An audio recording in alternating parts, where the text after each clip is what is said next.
Well, good morning out there, in there, out there. Men here, out here.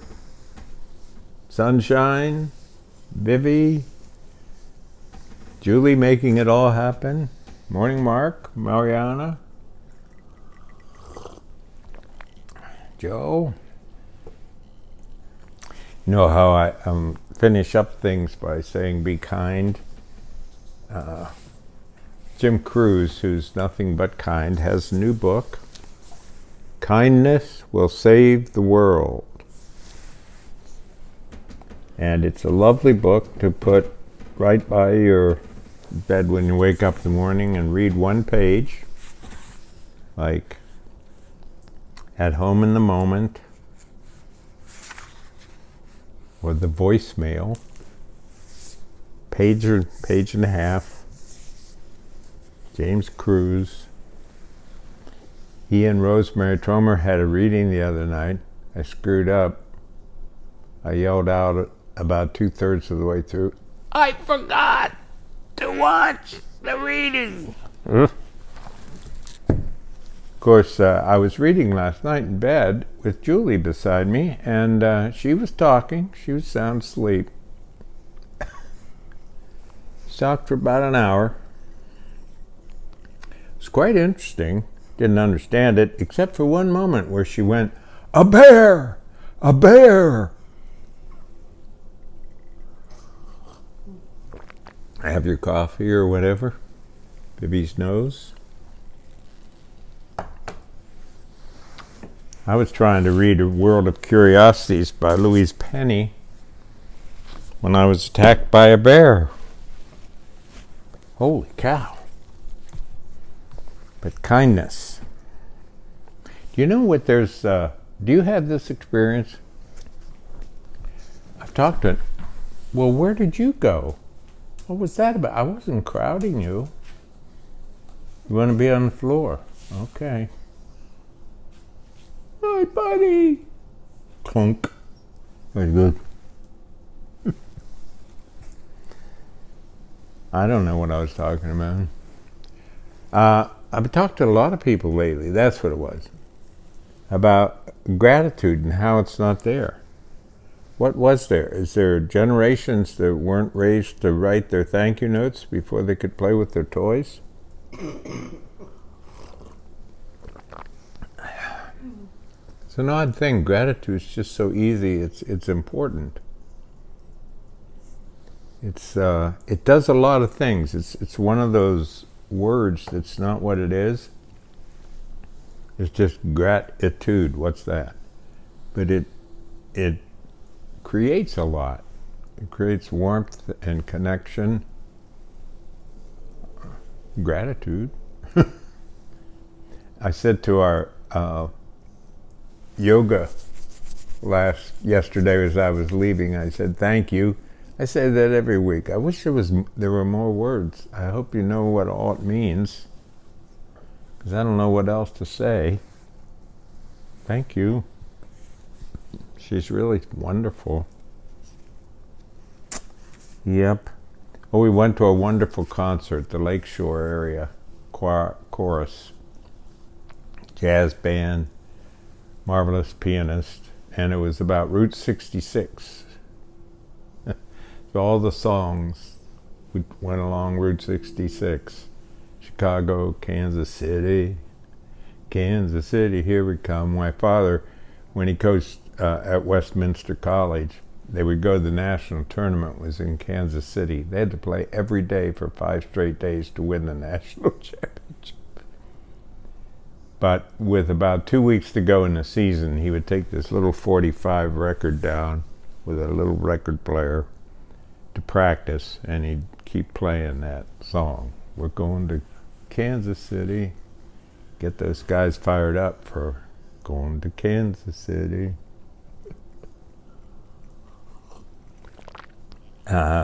Those were the days before pyrotechnics. A lot of talk about artificial intelligence. And I don't quite understand, because all my intelligence is artificial. So I don't know what the brouhaha is.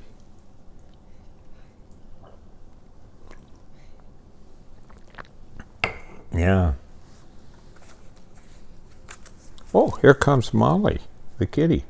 Hi, Molly. You want to come up and be on the show? No? Oh, up on Julie's lap. That's sweet. Don't I look like I know what I'm doing because we had the New York Times? The thing about the New York Times is it's Wednesday, and this is the Sunday edition. Now, I know there are houses all over the United States that have this same thing going, right? You put it down, and it's Wednesday. Yep.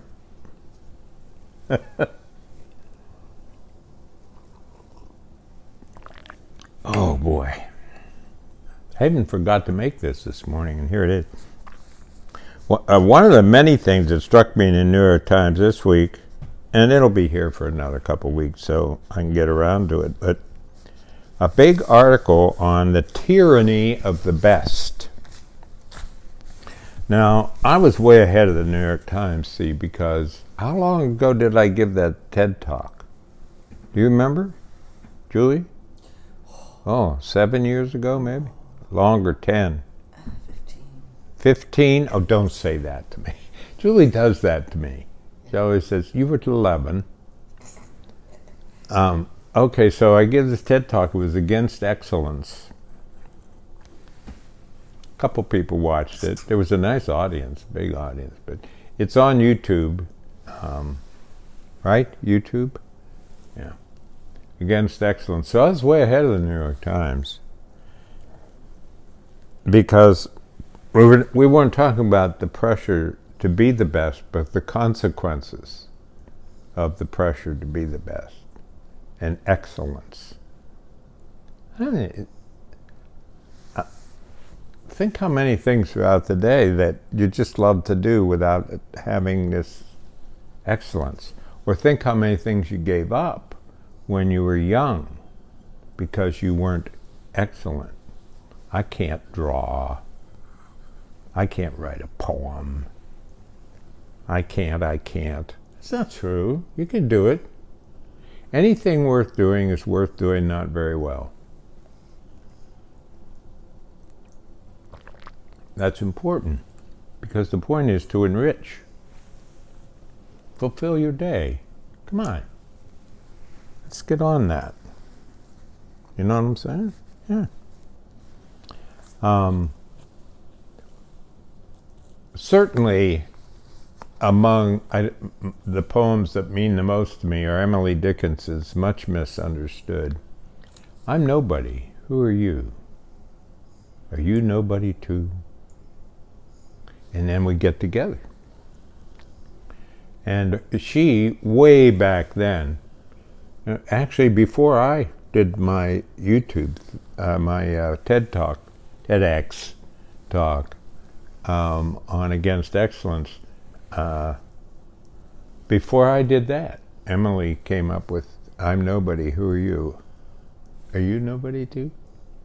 It's sort of like Mr. Rogers flipped. You know what I'm saying? It's good. The trouble with a trouble with this place where we live, I'm so tired of living here.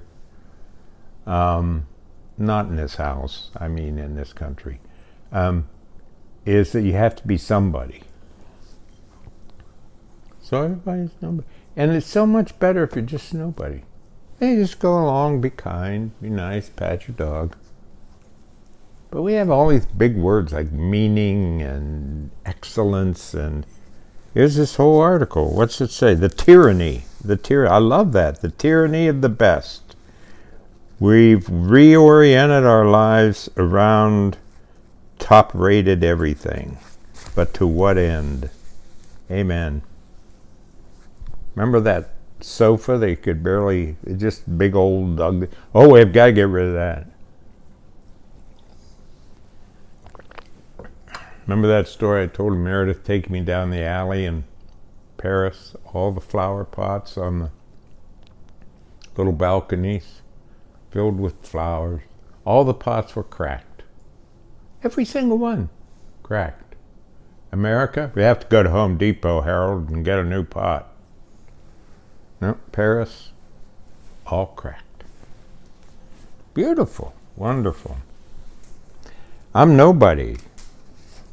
Who are you? You nobody too? Well, yes, the local seminary tossed out 3 people. They just took them, fired them. Seminary, I love it. Christians, yeah. No help to them. 2 of them are women. I looked at the faculty. Man, woman. Man, woman. And then they tossed 2 out in the street. One's a dear friend of mine, so I'm very angry. And I wrote to them all. Told them. You know what I got back? Administration speak. Do you ever get administration speak? I would be happy to speak with you about this affair. Please send me an email and we'll arrange a time. Yeah, right. You're going to listen to me. I'm nobody. You're the somebody and you threw them out in the street. Yeah. My anniversary of Uvalde. Oh, a lot of people were on the waiting list for the thing I'm doing at Oxbow, which you'd really like if you're within 800 miles. Come on, you can stay with us. And they've added a second section the following Saturday, June 24. So June 17th is filled. June 24 has some slots left. I'm promising you. Happy anniversary to our dear German friends Norbert and Corina, their 25th anniversary. They went swimming. Do you know there's a Hope student who last week was #1 on the New York Times bestseller list? Emily Henry. #1. On the first week the book came out, #1. This week, she's nobody. She's #2. She's nobody. #2. Emily Henry. Yeah. And let's see. Well, we're coming up on Memorial Day, and all of us probably have some connection of some kind. My father was the captain of a black company. Think about it. His sergeant was black. In camp, before they were shipped overseas, he slept and ate and used the bathroom facilities over here. His men went over here. So the leader of the company went over here. The company went over here. He fought to get his men equal equipment, and he did it. Got it for them, and then they were shipped overseas. And then he thought the war was on VE Day, but then the next day they were shipped to the Philippines. He said he was sick the whole time across the waters. I saw him when I was 2.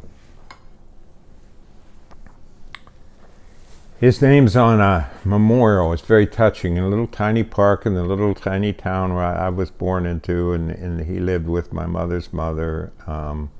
And right across the street was this lovely little tiny park, had a memorial of all, and the names of all the people who served during the war, not just those who were killed during the war, but all those who served. I'm going through, oh my gosh, what a raccoon we had.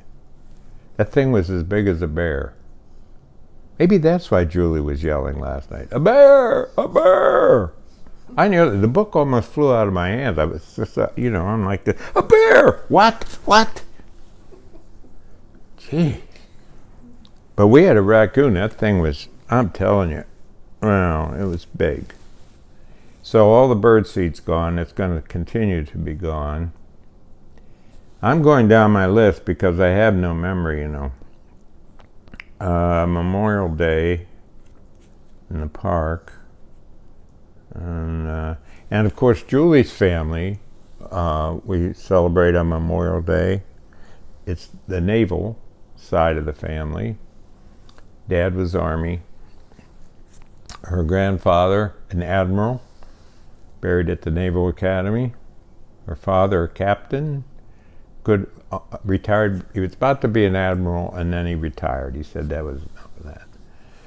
Her two brothers. One was like a Top Gun back then, with Top Gun. Pilot, fighter pilot. Her other brother, brilliant photographer, and I mean brilliant. And then a lot of secrets he held in the Pentagon. His office was hit by the plane on September 11th. He happened to be at a meeting. We didn't hear anything. We kept calling, we kept trying. We thought it was for sure. And, kind of a typical, any of us who were kids of parents, forgot to call mom and dad and let them know we're all right. So that plane hit his office. He lost one of his best buddies, two of his best buddies. Man. Well, have I gone on long enough? I suppose. Gratitude, that's my big thing. Gratitude. 2 little words. Thank you. 2 little words. It takes just 2 little words.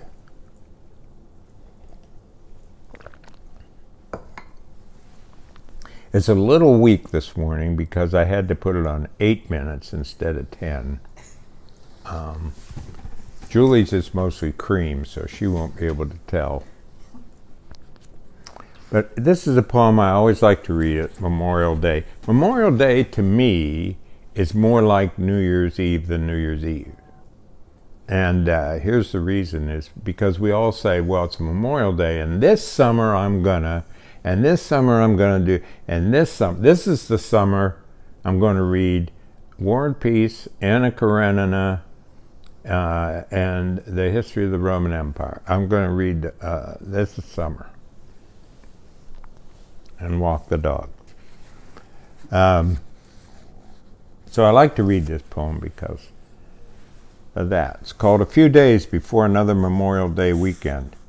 And in one sense, it's, for me, this, I don't like to say it's this or it's that, but maybe it's what matters. A few days before another Memorial Day weekend. You think maybe if you screened in the porch. You think fly fishing. You think rereading Middlemarch or your grandmother's recipes. There's summer ahead, lots of days, plenty of pots to make a container garden. Mounds of begonias, asters, foxglove, cosmos, and coleus. There's your sister's wedding, her third, you think. It will be small, huge, both. It doesn't matter. And it does. It's not at all the same. What is the same is your penmanship. No matter how many calligraphy lessons or how hard you've tried to change the way you cross your T's. What's the same as birdsong and the taste of pepper? You switch serials, you turn off the television, the back burner, the boss, the highway. There's a little restaurant where you can order garlic mashed potatoes and switch to blueberry pie. You think if you throw away your shoes, buy a little car, a little place in the country, make a little sense. You say yes to 4 a.m, yes to the dust on the table, no to the days of the week, to wind chimes, number 2, lead pencils, the West Coast. You know there's wax in your ears, there's time enough to tell. There's room for it here, or even there. It's just that the dog is asleep, and the cats are asleep, and the water is running where your mother said it would run, running while the welcome mat stays out. You wonder if you thought of Buddha, but no one can think of Buddha. So you think of Jesus thinking of Buddha. Jesus thinking of Krishna thinking of Buddha, who is not thinking, who is letting the dream of a better kitchen wander off with the end of a novel. No, you think of the nuthatch, climbing down the dead maple outside your bedroom window. You think of the kid on the yellow bicycle, pedaling like mad, like crazy, like wildfire down the street. Take care, be kind, try to be cheerful. Thank you so much.